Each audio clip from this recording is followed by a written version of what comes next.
खुलुमबाय लोगोफोर, नोंथांमोनखौ बड' एसएम आपडेटनि गोनांथार रादाबाव बरायबाय। आसा खालामो गासिबो गाहामै दङ। दिनै नोंथांमोननि थाखाय गोदान बर' रादाब लाबोदों। नोंथांमोना गुसुं समावनो मोजां गाज्रि फिसा गेदेर गासै खौरांखौ मिथिनो हागोन। अन्नानै भिडिअखौ जोबजासे नायलांदो। फैदो लोगोफोर, बिदिबा दिनैनि खौराङाव गिबि रादाबाव दङ गोजोनथाव खौरां। बिटिआरनि चिफ प्रमद बर'आ मैया हादरनि राजधानी गोदान दिल्लीयाव दावबायदों। खुंगिरि गाहाय बिथाङा गोदान दिल्लीयाव मिरुनि मन्थ्रिफोरखौ लोगो हमना गोनांथार बाथ्रा सावरायदों। गिबियाव बिथाङा मिरुनि मन्थ्रि नरेन्द्र सिंह तोमार, श्री रामदास आठवाले आरो गेलेमु मन्थ्रि किरण रिजिजुखौबो लोगो हमना बिटिआर गोरोबथानि दफाफोरजों लोगोसे बिटिआर जौगाखांनि खामानि मावनो गोबां दाबिफोरनि लाइजामखौ गथायो। प्रमद बर'आ फोरमायदों दि थाबैनो गाहायाव मख'नायखौ मावफुंगोन होनना। बिटिआरआव एग्रिकालचार आरो फुड इन्डास्ट्रिखौ जौगाखांहोनो थाखाय जुनिया राङारि अनसुंथाइ। बिटिआरआव थानाय आबादारिफोरखौ हादोरारि आरो बुहुमनाङारियै फोरोंथाय आरो नायबिजिरहोनो लांनाय जागोन। बिटिआरआव गं 100 उन्दै एबा फिसा फुड पार्क बानायनाय जागोन। अमा फिसिनायनि थाखाय राङारि हेफाजाब होनाय जागोन। सानसेयाव 1 लाख केजि अमा बेदर दिहुननो हानायनि राहा लानाय जागोन। फुड प्रसेसिं इन्डास्ट्रिज गायसननाय जागोन। आदार दोनथुमसालि मिरु गायसननाय जागोन। बिटिआरआव पिएमजिएसवाइखौ जुनियायै हरनाय जागोन। बिटिआरआव थानाय न' गैजायै सुबुंफोरनि थाखाय पिएमएवाइ जे आसुनिखौ हरनाय जागोन। पिसिडिसि मावख'नि थाखाय जुनियायै हेफाजाब हरनाय जागोन। बेफोरनि अनगायैबो बिटिआरखौ जौगाहोनायनि थाखाय माखासे बिथांखिफोर लानाय जागोन होनना बिथाङा बुंथिबावो। नैथि खौराङाव दङ आसामाव थामथि कर'ना साग्लोबनाय दोहौनि सन्देह। कर'नाजों दासिम 7 उन्दै गथ'सानि जिउ खहा जाबाय। डिब्रुगड़नि आसाम मेडिकेल कलेज हस्पिटालाव कर'ना जिउसाजों गाग्लोबजानानै 7 गथ'सानि जिउ खहा जानानै थांदों। बे बाराव गोरलै गथ'सानिफ्राय लाजेननानै 14 बोसोर बैसोनि गथ'साफोरनि देहायाव कर'ना जिउसाया साग्लोबनो हमदों। मख'थावनादि डिब्रुगड़नि आसाम मेडिकेल कलेज हस्पिटालाव 11 दाननि गोरलै गथ'सानि देहायावबो कर'ना जिउसा मोननाय जादों। आसाम मेडिकेल कलेज हस्पिटालनि चिफ प्रिन्सिपाल डाक्टर सन्जीब काकतिया फोरमायनाय बायदिब्ला 11 दाननि गोरलै गथ'नि देहायाव कर'ना जिउसा मोननायनि उनाव भेन्टिलेसन होनायनि 6 घन्टानि उनावनो गोरलै गथ'नि जिउ खहा जायो। बेराफारसे आसाम मेडिकेल कलेज हस्पिटालाव दासिम 60 गथ'साफोरा कर'ना जिउसाजों गाग्लोबजानानै फाहामथाय लागासिनो होननाबो मिथिहोदों। दुखुनि खौरां, मबाइलाव खेला गेलेनो थाखाय मबाइल रिचार्ज खालामनो बिमा बिफानाव रां बिना मोनैनि जाहोनाव फांसे बिफांसेयाव दौलें लागायना गावखौ फोजोबना लादों। सोनाब सिक्किमनि तासिदिं बाजारनि थागिबि 23 बोसोर बैसोनि सासे फरायसाया मबाइलाव अनलाइन खेला गेलेनो थाखाय बिमा बिफानाव रां बिना मोनैनि थाखायनो फांसे बिफाङाव दौलें लागायना गावखौ फोजोबना लायो होनना मिथिनो मोन्दों। पुलिसनि सुलुं बायदिब्ला 23 बोसोर बैसोनि लाइमोना मबाइलाव अनलाइन खेला गेलेनाया हुदा जालांबायमोन। गोबां सम मबाइलाव अनलाइन खेला गेलेनानैनो समखौ बारहोयोमोन। मख'थावनादि थांनाय 22 जुन खालाराव मबाइल रिचार्ज खालामनो बिमा बिफानाव रां बिदोंमोन। बिमा बिफाया फिसाज्लानि खोथाखौ गनायना लायाखैमोन। अखानायै फिसाज्लानि गोथै सह'खौ फांसे बिफांसेयाव दौलें लागायना थानाय थासारियाव बोखांनो हायो। दानिया फैदो गुबुन मोनसे खौराङाव। अजित दासखौ लांखारग्रा दायनिगिरिया पुलिसनि आवथायनिफ्राय खारखोमानो नाजानायाव गुलि गावजादों। गुवाहाटी रेलवे स्टेशननि साखाथियाव थानाय कलिबारनि थागिबि फालांगिरि अजित दासखौ दुथांफोरा लांखारनाय दायनिगिरिया पुलिसनि आवथायनिफ्राय खारखोमानो नाजादोंमोन।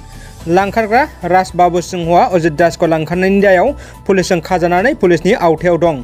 पुलिसआ अजित दासखौ लांखारग्रा दायनिगिरिफोरखौ लानानै नायबिजिरबाय थानाय समावनो खारखोमानो नाजादोंमोन। पुलिसआ बे समावनो आथिङाव फेरसे गुलि गावनानै लाखिनाय जायो। जोखोम जानाय लांखारग्रा दायनिगिरिखौ मरिगाव सिभिल देहा फाहामसालियाव फाहामथाय होनाय जादों।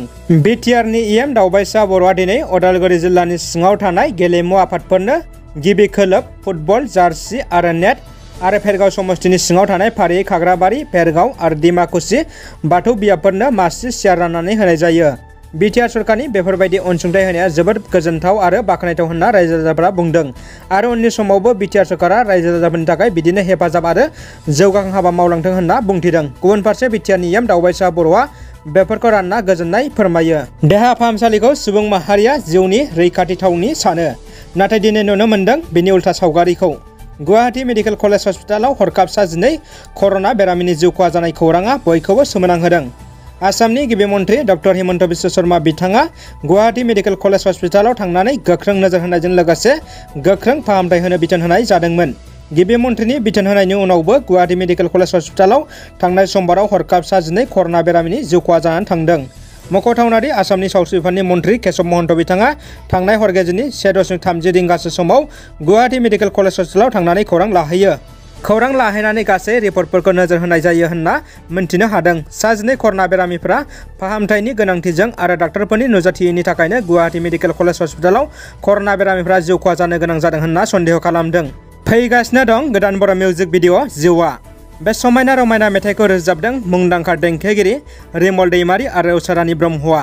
फावगिरि महरै सिद्धार्थ बर' आरो अले बसुमतारी मोनहा फाव खालामदों। जिउ एलबामखौ अले फिल्म प्रडाक्शनाव दिहुनदों आरो थाबैनो इउट्युबाव नुनो मोनगोन होनना जाखांफु फावखुंग्रि अले बसुमतारीया फोरमायदों। लोगोसे बिथाङा बयखौबो नायनो अनसायनो गुरै खावलायहरदों। रायजोआव गले गले जादों जिनाहारनि जाथाय। गुवाहाटीआव हासुग्रा न'निफ्राय बोना लांना जिनाहारि खालामो सासे दुथाङा।